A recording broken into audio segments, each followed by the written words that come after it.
Here's a technique I have for drilling holes where you have electronics in the cabinet, and I'll show you in just a second.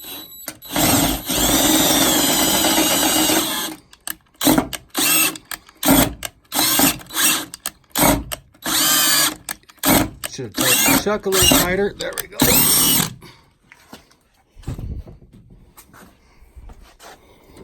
And it involves, sorry about that, a piece of duct tape.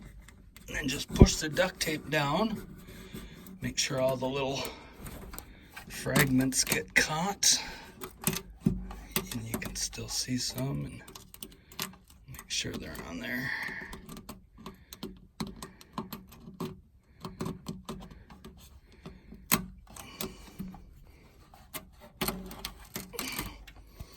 There you go.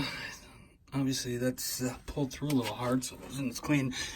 If you have down in the corner here, see I have some that I missed earlier, you can just take a piece of tape. Duct tape works pretty well.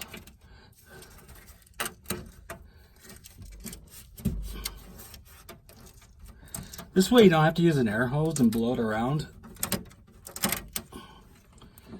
And I'll need another piece of tape to finish it, but you get the idea. So that's a quick trick if you gotta be able to add some extra holes in a cabinet that's already got electronics in it. And I'll make another video kind of explaining here what we're doing.